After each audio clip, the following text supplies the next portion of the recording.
upah minimum Provinsi NTT yang semula berjumlah Rp2.123.994 mengalami kenaikan 2,96%.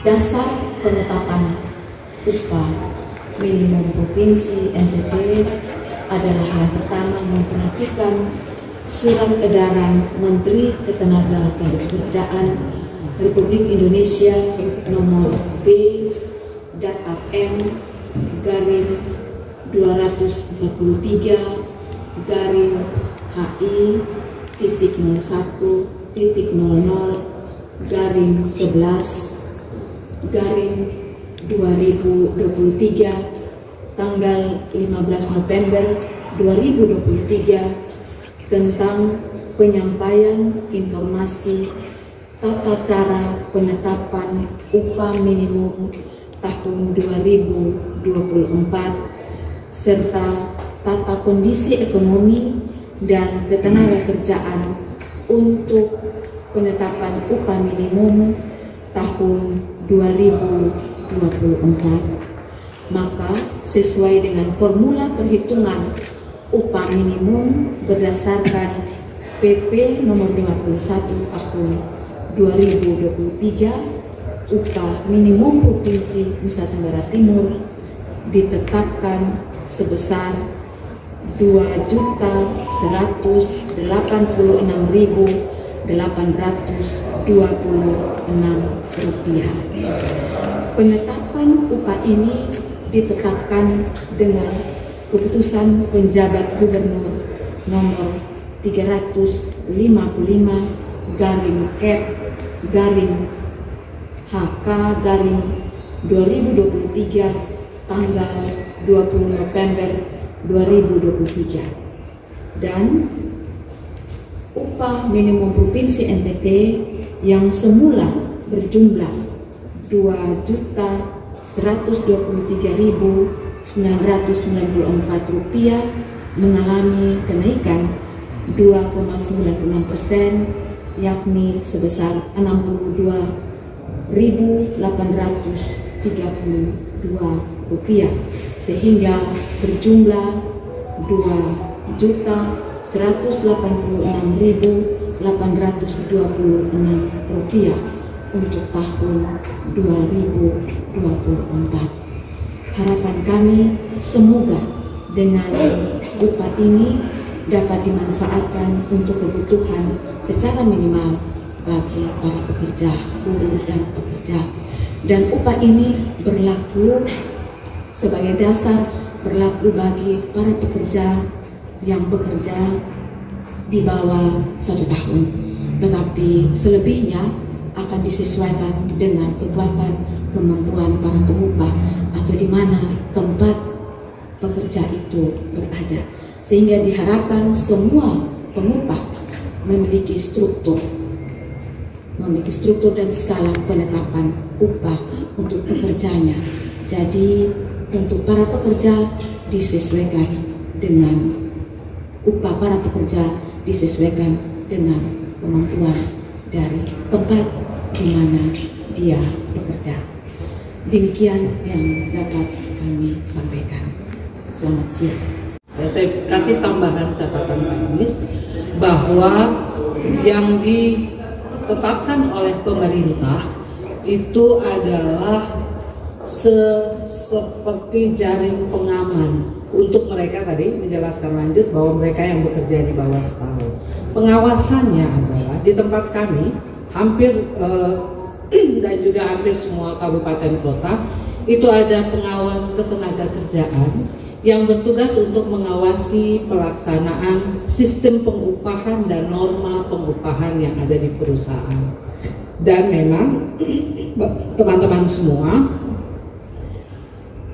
sistem dan aplikasi yang sudah dilakukan secara teknis dikembangkan oleh Kementerian Ketenagakerjaan ada namanya WLKP, Wajib Lapor Ketenagakerjaan Perusahaan.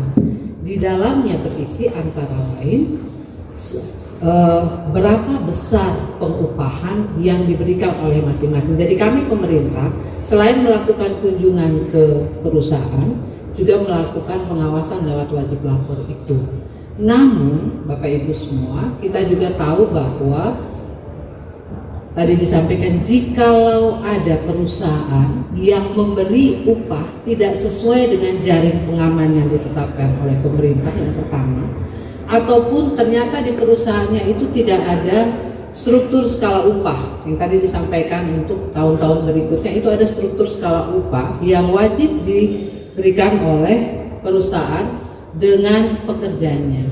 Nah, jikalau ada seperti itu, ya teman-teman, kami berikan kami berkoordinasi lewat lembaga tripartit yang mana di situ ada serikat pekerja, serikat buruh, ada APindo dan ada pemerintah yang juga bisa menyampaikan pengaduan kepada pemerintah. Jadi sistem pengawasan yang dilakukan selain dilakukan oleh pejabat fungsional untuk pengawas ketenagakerjaan, juga dilakukan oleh serikat pekerja dan serikat buruh dapat memberi pengaduan atau mengajukan pengaduan kepada dinas.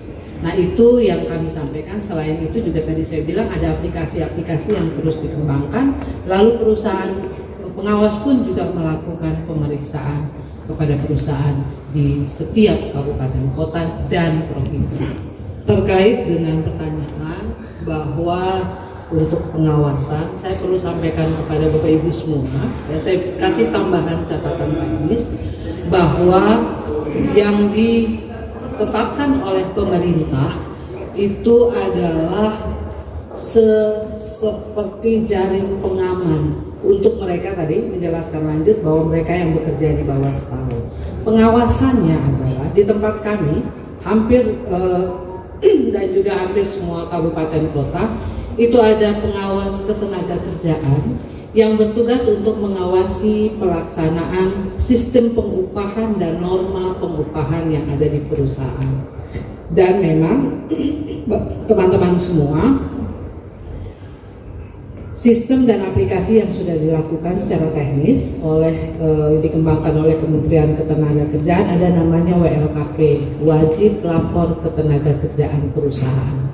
Di dalamnya berisi antara lain berapa besar pengupahan yang diberikan oleh masing-masing. Jadi kami pemerintah selain melakukan kunjungan ke perusahaan juga melakukan pengawasan lewat wajib lapor itu. Namun Bapak Ibu semua, kita juga tahu bahwa tadi disampaikan jikalau ada perusahaan yang memberi upah tidak sesuai dengan jaring pengaman yang ditetapkan oleh pemerintah yang pertama, ataupun ternyata di perusahaannya itu tidak ada struktur skala upah yang tadi disampaikan untuk tahun-tahun berikutnya, itu ada struktur skala upah yang wajib diberikan oleh perusahaan dengan pekerjanya.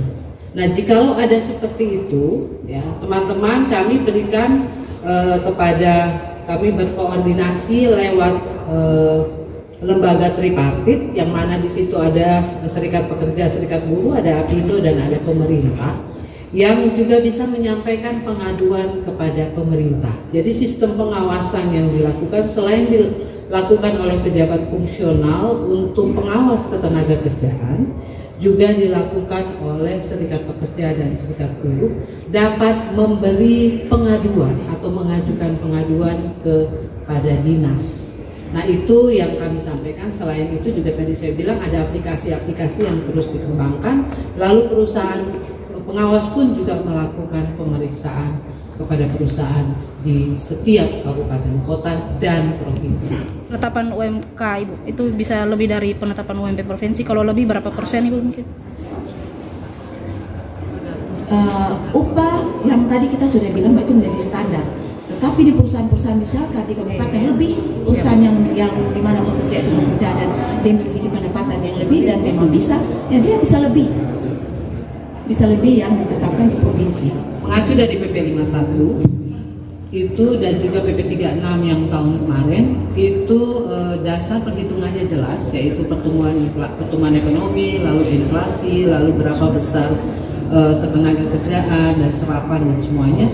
Tetapi tahun ini ya, ada perhitungan variabel yang menjadi pemilihan dari Dewan Pengupahan. Jadi saya mau kasih tahu kepada teman-teman semua, penetapan dan perhitungan dan analisa tentang besaran upah di suatu daerah, entah itu provinsi maupun kabupaten, itu dilakukan oleh sidang Dewan Pengupahan. Yang isinya adalah tripartit tadi, dan pemerintah itu banyak sekali perangkat daerah yang turut bergabung di dalam Dewan Pengupahan. Dan dalam perhitungan itu mengacu PP 51 yang disampaikan Ibu Asta. Lalu kemudian ada formula yang dipilih dari alfa 0,1 sampai 0,3. Nah kemudian kita, ini perhitungan teknis sekali ya teman-teman sekalian, di Dewan Pengupahan Provinsi yang terdiri dari tripartit itu memilih 0,2 ya. Dan kemudian hitungannya itu semua provinsi mengacu PP 51 ada kenaikan, cuma besarnya kenaikan itu bervariasi ya. Besarnya itu bervariasi, sehingga tadi kita disampaikan Ibu Asisten bahwa NTT naik 61 ribuan ya. Lalu tadi pertanyaannya permintaan dari Konfederasi Buruh ya, naik 15%. Teman-teman sekalian, itu permintaan, tetapi ketika kita masuk kepada PP 51 peraturan pemerintah tidak seperti itu bacaannya ya, tidak seperti itu bacaannya. Dan kemudian Dewan Pengupahan itu selain isinya Apindo juga ada isinya Serikat Buruh. Dan tentu kita juga perlu menjaga Bapak Ibu semua, karena tadi saya disampaikan di Ibu Asisten bahwa ini untuk penetapan upah yang di bawah setahun, tentu kita juga harus memperhitungkan pertumbuhan ekonomi, daya beli dan sebagainya. Yang paling penting pemerintah itu ada di tengah. Dia menjaga kesejahteraan pekerja sehingga ada jaring pengaman yang harus terus dijaga. Lalu dia juga harus menjaga iklim investasi daerah. Sehingga kalau terlalu tinggi penetapan atau permintaan dari buruh, tapi kalau perusahaan tidak mampu, investasi tidak mampu, lalu kemudian gulung tikar, PHK, masalah baru lagi. Jadi harapan kami adalah, dan pemerintah pusat ya ikut memastikan bahwa di daerah-daerah itu penetapannya mengacu pada PP 51. Kita tidak boleh keluar dari peraturan pemerintah ya. Mungkin itu saja. Terima kasih. Mari kita terus bersinergi untuk memberikan yang terbaik bagi para pekerja.